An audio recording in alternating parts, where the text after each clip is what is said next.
Varicose veins కి సరైన చికిత్స కోసం సంప్రదించండి ఎవిస్ హాస్పిటల్. గురుగారు, ద్వాదశ రాశిలో భాగంగా 2025లో మిథున రాశిలో జన్మించిన మహిళలకి ఎలా ఉండబోతుందో తెలియజేస్తారా? 2025 సంవత్సరంలో మిథున రాశిలో జన్మించినటువంటి మహిళలకి ఈ సంవత్సరం అంతా ఎలా ఉండబోతుందో తెలుసుకునే ముందు మనం గ్రహ సంచారం ముందుగా తెలుసుకుందాం. మే 9 వరకు గురువు వృషభంలో, తదుపరి సెప్టెంబర్ 28 వరకు మిథునంలో, 28 నుంచి నవంబర్ వరకు అతిచారం చేత కర్కాటకంలో, మళ్ళీ నవంబర్ 12 నుంచి డిసెంబర్ 28వ తారీఖు వరకు వక్రించి కర్కాటకంలో స్థితి పొంది ఉండడం. ఇక శని భగవాన్ చూసుకుంటే 16 ఏప్రిల్ వరకు కుంభంలో, తరువాత 17 ఏప్రిల్ నుంచి మీనంలో సంచారం జరుగుతూ ఉంటుంది. అలాగే రాహుకేతులు కనుక చూసుకున్నా 15 మే వరకు కేతువు కన్యలో, రాహువు మీనంలో, 16 మే నుంచి రాహువు కుంభంలో, కేతు సింహంలో సంచారం జరుగుతుండడం. మిగతా గ్రహాలు కూడా యాజ్ యూజువల్గా వాళ్ళ యొక్క సంబంధించినటువంటి సంచారంలో ఉంటుంటారు మిగతా గ్రహాలు కూడా. అయితే ఇక్కడ ప్రధానంగా మనం గమనించుకున్నట్లయితే ఎలా ఉండబోతుంది ఈ 2025 సంవత్సరం అనేటువంటిది మనం గమనించుకోవాలి.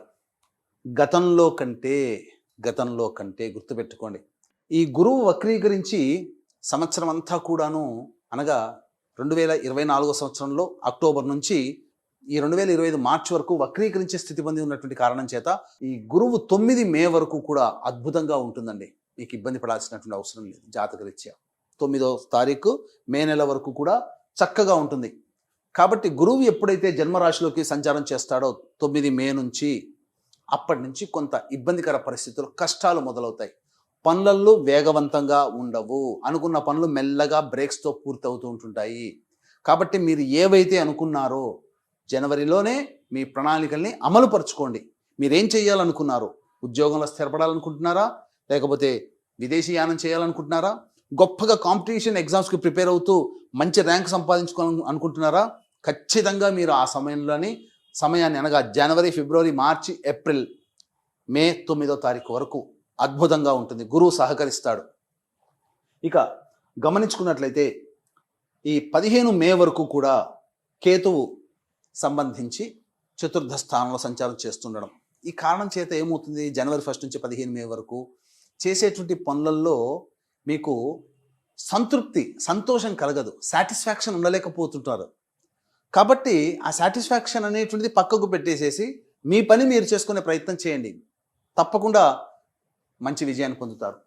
ఇక రాహు 15 మే వరకు కూడా దశమ స్థానంలో ఉండడం. ఈ కారణం చేత అనూహ్యముగా వృత్తి ఉద్యోగాల్లో మంచి పలుకుబడి కలిగినటువంటి వ్యక్తులతో పరిచయం, మీ జీవితంలో, వ్యాపారంలో, అన్నీ కూడాను, ఉద్యోగంలో, వృత్తుల్లో మీకు డెవలప్మెంట్ అనేటువంటిది బాగా ఉండబోతుంది. ఇక ఈ రాహు ఎప్పుడైతే 16 మే ప్రవేశం చేస్తాడో కేతు, ఇక్కడ ఏంటనంటే రాహుకేతులు తృతీయ నవమ స్థానంలో సంచారం 16 మే నుంచి ప్రారంభమవుతుంది. ఏమవుతుంది, ముఖ్యంగా ఒకవైపు కేతు యోగాన్ని కలగజేస్తూ, రాహు కొన్ని ఇబ్బందికర పరిస్థితులు తలెత్తుతాయి. సంఘంలో పేరు ప్రతిష్టలు కలిగినటువంటి వ్యక్తుల పరిచయం 16 మే తర్వాత కలుగుతుంది. మీ వృత్తికి సంబంధించి, మీ వ్యాపారానికి సంబంధించి, మీ అవసరానికి ఉపయోగపడే వ్యక్తుల పరిచయం 16 మే తర్వాత ఉపయోగపడుతుంది. ఉద్యోగంలోనైనా కానీ కొత్త వ్యక్తులు పరిచయం అవ్వడం, తద్వారా మీకు భవిష్యత్తులో యోగదాయకమైనటువంటి పరిస్థితికి ఉండడానికి ఈ యొక్క కేతు గ్రహ ప్రభావం మీకు తోడ్పాటు అందిస్తుంది. అయితే కేతు ఏంటంటే రాహు చెప్పి చేస్తాడు, కేతు చెప్పి చేయడు. ఆకస్మికంగా మీకు అనూహ్యంగా మీరు ఊహించినటువంటి విజయాలు మీకు కలుగుతుంటున్నాయి. ఒక రకంగా మీకు ఆశ్చర్యం కలుగుతుంది. మహిళలకి ఏంటి ఇలా జరిగిపోతుంది, అనుకోకుండానే ఇవన్నీ జరిగిపోతున్నాయి ఏంటి అనేటువంటిది 16 మే తర్వాత మీరు ఫీల్ అవుతారు.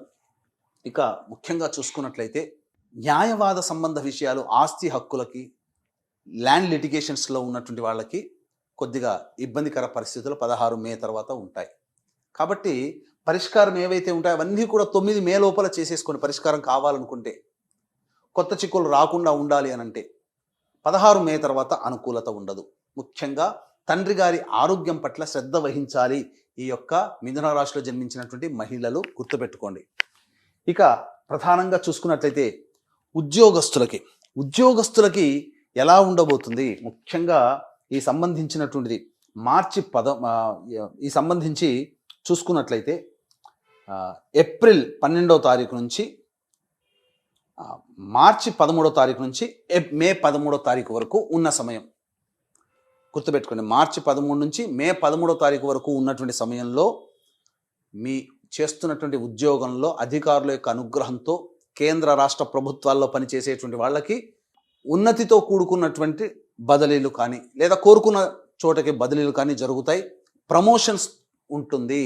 ప్రైవేట్ రంగంలో ఉన్నటువంటి వాళ్ళకైతే మీకు అధికారుల యొక్క అండదండలతో మీరు ఉన్నత స్థానానికి చేరుకోగలుగుతారు. ముఖ్యంగా సాఫ్ట్వేర్ రంగంలో ఉన్నటువంటి వారికి అసలు చెప్పాలి అని అంటే మార్చి 13 నుంచి మే 13 వరకు ఉన్నటువంటి కాలము అద్భుతమైనటువంటి కాలంగా చెప్పబడి ఉంటుంది. కాలం అనుకూలంగా లేకపోయినా గురువు అనుకూలిస్తున్నాడు, గ్రహాలు కూడా అనుకూలిస్తున్నాయి. కాబట్టి ఉద్యోగ రంగంలో ప్రమోషన్స్ అనేటువంటివి మీరు మార్చి 13 నుంచి మే 13 మధ్యలో ఎక్స్పెక్ట్ చేయవచ్చు, తప్పులేదు. ఇక ముఖ్యంగా రాజకీయ రంగంలో ఉన్నటువంటి మహిళలు ఎవరైతే ఉన్నారో వాళ్ళకి ఈ 16 మే తర్వాత జనబాహుళ్యంలోకి వస్తారు.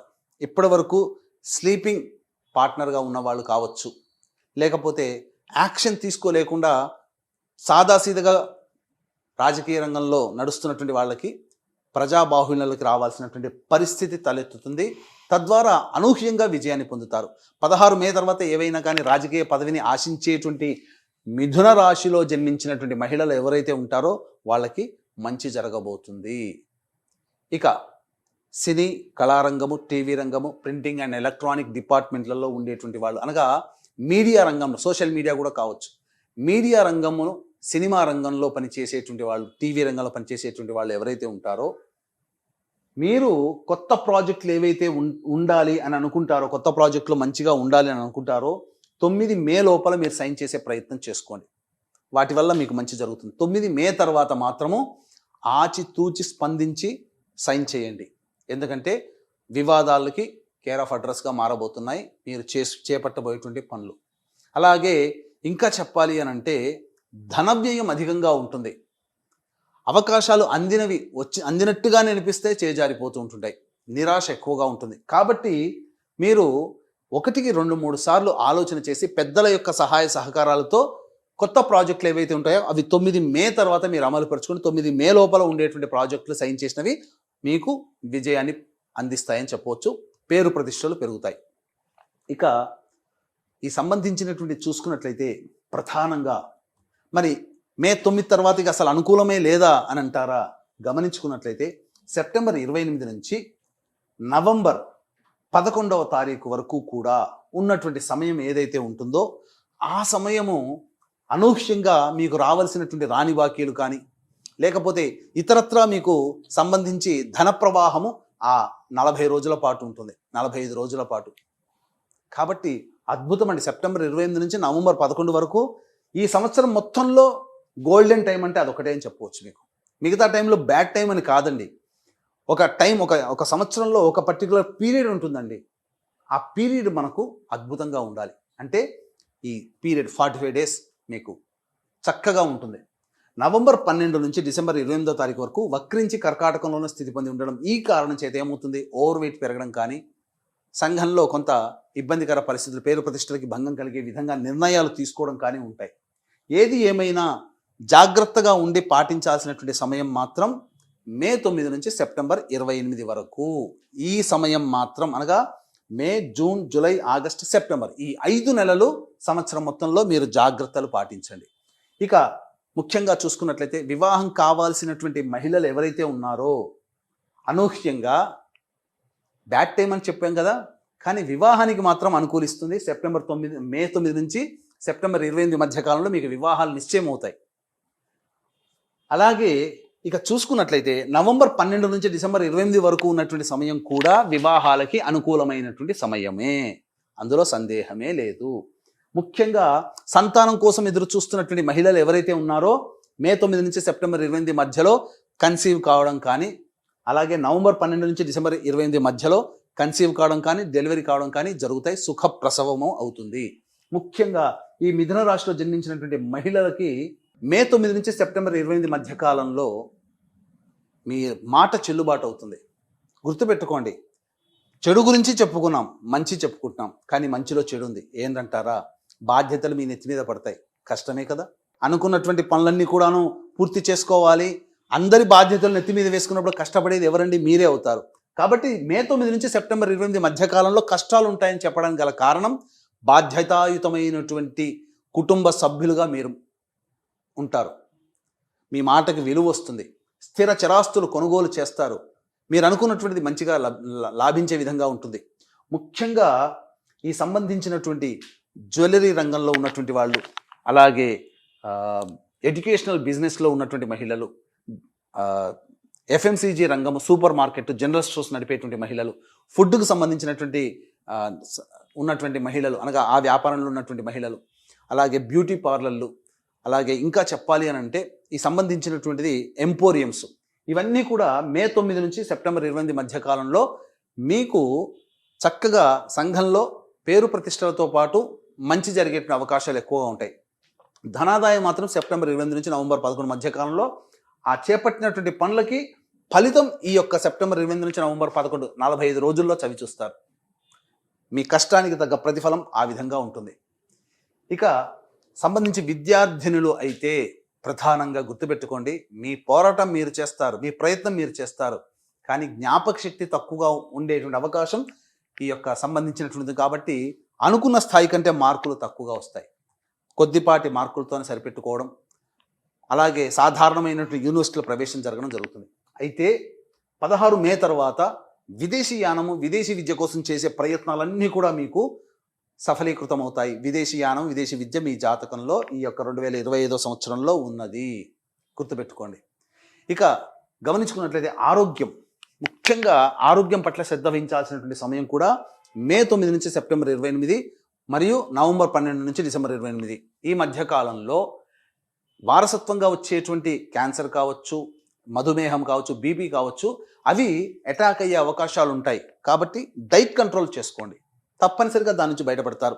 ఇక ముఖ్యంగా చూసుకున్నట్లయితే ప్రధానంగా ఈ యొక్క సంబంధించినటువంటి జనవరి 21 నుంచి ఏప్రిల్ 1వ తారీఖు వరకు ఉన్నటువంటి సమయము ఏదైనా కానీ వాహన ప్రమాదాలు కుజగ్రహ ప్రభావం చేత వాహన ప్రమాదాలు చోటు చేసుకునే అవకాశాలు ఎక్కువగా గోచరమవుతున్నాయి. ముఖ్యంగా ఈ యొక్క ఏప్రిల్ 1 నుంచి జూన్ 2 మధ్యకాలంలో ఉండేటువంటి సమయం కూడా కుటుంబంలో విభేదాలు, తగాదాలకి కారణమయ్యే అవకాశం. కాబట్టి ఏప్రిల్ 1 నుంచి జూన్ 3వ తారీఖు వరకు ఉన్న కాలంలో మీ యొక్క వాక్కుని అదుపులో పెట్టుకోండి, లౌక్యంతో వ్యవహరించండి. మీరు మీ వాక్కు ఎంత తక్కువగా వాడితే ఈ సమయంలో ఏప్రిల్ 1 నుంచి జూన్ 3వ తారీఖు ఉన్నటువంటి మధ్యకాలంలో వచ్చేటువంటి సమస్యలు చాలా మటుకు తక్కువగా ఉంటాయి. ఈ యొక్క విషయాన్ని గుర్తుపెట్టుకోండి. ఇక గమనించుకున్నట్లయితే జూన్ 4వ తారీఖు నుంచి జూలై 26వ తారీఖు వరకు నూతన వ్యక్తుల యొక్క పరిచయము, తద్వారా మీ జీవితంలో అభివృద్ధికి బాటలు వేసేటువంటి అవకాశాలు ఎక్కువగా ఉంటాయి. ముఖ్యంగా ఈ సమయంలో ఎలా ఉంటుందంటే రియల్ ఎస్టేట్ రంగంలో ఉన్నటువంటి మహిళలు, ఎలక్ట్రానిక్స్ అండ్ ఎలక్ట్రికల్ రంగంలో ఉన్నటువంటి మహిళలు, రైతులు, కూలీలుగా కౌలు పనులు చేసుకున్నటువంటి వాళ్ళకందరికీ కూడా అద్భుతమైనటువంటి ధనాదాయ మార్గం అనేటువంటిది ఉంటుంది. ఈ జూన్ 4 నుంచి జూలై 26 మధ్యకాలంలో మీరు చేపట్టినటువంటి పంటకి దిగుబడి చక్కగా వస్తుంది. తదనంతరం భవిష్యత్తులో వేసే పంటలకి రాజమార్గం అవుతుందని చెప్పవచ్చు. ఇక అక్టోబర్ 25 నుంచి డిసెంబర్ 5వ తారీఖు వరకు ఉన్నటువంటి సమయం కూడా అనుకూలమైనటువంటి సమయమే. ముఖ్యంగా లాయర్ వృత్తిలో ఉన్నటువంటి వాళ్ళకి ఏప్రిల్ 1 నుంచి జూన్ 3, అక్టోబర్ 25 నుంచి డిసెంబర్ 5 వరకు ఉన్నటువంటి మధ్యకాలంలో ప్రమోషన్స్తో కూడుకున్నటువంటి ఉద్యోగంలో లభించడము, లాయర్ వృత్తిలో చాలా అద్భుతంగా సంపాదించుకోవడం, మైనింగ్ రంగంలో ఉన్నటువంటి వాళ్ళకి మంచి జరుగుతుంది, కొత్త ప్రాజెక్టులు చేపట్టబోతారు. ఇవన్నీ కూడా ఈ యొక్క మిథున రాశి వారికి 2025 సంవత్సరంలో జరిగేటువంటి మంచి చెడు. ఇక ముఖ్యంగా గమనించుకున్నట్లయితే ఈ యొక్క అక్టోబర్ 25వ తారీఖు నుంచి డిసెంబర్ 5వ తారీఖు ఈ మధ్యకాలంలో వాహన ప్రమాదాలు చోటు చేసుకునేటువంటి అవకాశాలు గోచరమవుతున్నాయి. కాబట్టి జాగ్రత్తలు పాటించండి. అలాగే ఆపరేషన్స్ కూడా జరిగేటువంటి అవకాశాలు కూడా గోచరమవుతున్నాయి. కాబట్టి మీ ఆరోగ్యం పట్ల మహిళలు ముఖ్యంగా అక్టోబర్ 25 నుంచి డిసెంబర్ 5 మరియు ఏప్రిల్ 1 నుంచి జూన్ 3వ తారీఖు మధ్యకాలము జాగ్రత్తలు పాటించండి. ఇది చేయండి, చాలా మటుకు మీకు మంచి జరుగుతుంది. అయితే జనవరి 21 నుంచి ఏప్రిల్ 1వ తారీఖు వరకు ఉన్నటువంటి మధ్యకాలం ఏదైతే ఉంటుందో మీకు సంఘంలో మిమ్మల్ని తగ్గి మాట్లాడే విధంగా సంఘటనలు జరుగుతుండడం, అనగా మిమ్మల్ని చిన్న చూపు చూడడం. కాబట్టి అక్కడ ఏమాత్రం కూడా మానసికంగా ఇబ్బంది పడకుండా ప్రయత్నం చేయండి, తప్పకుండా మంచి జరుగుతుంది. అన్ని విధాలుగా చూసుకున్నట్లయితే ఈ యొక్క మిథున రాశి వారికి సాధారణమైనటువంటి ఫలితాలు, మిశ్రమ ఫలితాలు ఉంటాయి. కాబట్టి ఈ మిథున రాశి వారికి ప్రధానంగా ఏమవుతుందనంటే ఏప్రిల్ 16 నుంచి కంటక శని ప్రభావం ప్రారంభమవుతుంది. అందుకనే చెప్పాను, మే 9 నుంచి సెప్టెంబర్ 25 వరకు కష్టాలు పడాల్సి వస్తుంది అని అంటే ఏప్రిల్ 16 తర్వాత కాచుకున్నాడు శని భగవానుడు. కాబట్టి కంటక శని దోష ప్రభావం ఏమవుతుంది, ప్రతి ప్రయత్నంలో ఆటంకాలు ఉంటాయి. బాధ్యతలు పెరగడం అంటే ఆషామాషి కాదండి, గౌరవ మర్యాదలతో పాటు కష్టాలు కూడా ఉంటాయి. కాబట్టి ఈ విధంగా మీరు ప్రయత్న లోపం లేకుండా దైవానుగ్రహాన్ని పొందే ప్రయత్నం చేయండి. మీ యొక్క గోచార రీత్యా ఈ 2025 సంవత్సరంలో మిథున రాశి మహిళలకి మీతో పాటు వివాహమైతే మీ భర్త, మీ పిల్లల జాతక ప్రభావము, వివాహం కాకపోతే తల్లిదండ్రులు, సోదర సోదరిమణుల యొక్క జాతక ప్రభావం కూడా మీ మీద ఉంటుంది. కాబట్టి ఈ విధంగా పెళ్లి కాని వాళ్ళకి, పెళ్ళైన వాళ్ళకి కూడా అందరికీ కూడా ఈ 2025 సంవత్సరంలో అద్భుతంగా ఉండాలి, మంచి జరగాలనేటువంటి ఒక సదుద్దేశంతో 2025 సంవత్సరంలో ప్రతి నెల ఒక్కొక్క పుణ్యక్షేత్రంలో జాతకరీత్యా కలుగు విద్య, వివాహ, ఉద్యోగ, దాంపత్య, సంతాన, అనారోగ్య సమస్యల నివారణకి, మరియు శని ఏప్రిల్ వరకు ఒక రాశిలో, ఏప్రిల్ తర్వాత ఇంకొక రాశిలో సంచారం చేస్తున్నాడు కాబట్టి 12 రాశులు శని ప్రభావానికి గురవుతాయి. కాబట్టి శని దోష నివారణ పూజల, హోమాలు అనేటువంటివి 2025 సంవత్సరంలో జనవరి 13 నుంచి ప్రారంభం చేస్తున్నాం. ఒక్కొక్క నెల ఒక్కొక్క రోజున పుణ్యతిథి రోజున 12 క్షేత్రాలలో ఈ కార్యక్రమాలు, సర్వదోష నివారణ పూజల, హోమాలు అనేటివి మీ కుటుంబ సభ్యుల గోత్రనామాదులతో చేయించడం జరుగుతుంది. అవకాశం ఉన్న వాళ్ళు కార్యక్రమ తదనంతరం కాంటాక్ట్ చేసి మీ గోత్రనామాదులు నమోదు చేసుకోవచ్చు. ఇక సంబంధించి తండ్రి వైపు 6 తరాలు, తల్లి వైపు 3 తరాలు, లేదా భర్త వైపు 6, భార్య వైపు 3 తరాల్లో దుర్మరణాలు ఉన్నట్లయితే, లివర్ ప్రాబ్లం, కిడ్నీ ప్రాబ్లం, క్యాన్సర్తో చనిపోయినట్లయితే, 60 సంవత్సరాల లోపల ఏ విధంగా చనిపోయినా ఇవన్నీ పితృదోషాలుగా చెప్పబడి ఉంటాయి. కాబట్టి ప్రతి నెల పితృదోష నివారణ కార్యక్రమాలు మన పీఠం ఆధ్వర్యంలో జరిపించడం జరుగుతుంది. కాబట్టి అవకాశం ఉన్న వాళ్ళు కార్యక్రమ తదనంతరం కాంటాక్ట్ చేసి మీ గోత్రనామాలు నమోదు చేసుకోవచ్చు. చాలా సంతోషం గురుగారు. సో మిథున రాశి వారికి 50-40 లాగానే ఉంటాయి, మిశ్రమ ఫలితాలు ఉంటాయి అని తెలియజేశారు కదా. దయచేసి మరి రెమెడీస్ కూడా తెలియజేయండి గురుగారు. ఈ యొక్క మిథున రాశిలో జన్మించినటువంటి మహిళలకి ప్రధానంగా ఈ 2025 సంవత్సరంలో సమస్యలు వచ్చినప్పుడు శివాలయ సందర్శనం చేయడం తప్పనిసరి. శివానుగ్రహం కోసం అభిషేకము, అర్చన, నవగ్రహాల చుట్టూ ప్రదక్షిణలు, 27 ప్రదక్షిణలు శివాయ నమః అంటూ చేయడం చక్కగా చేసుకుంటే సమస్యలు చాలా మటుకు తగ్గుముఖం పడతాయి.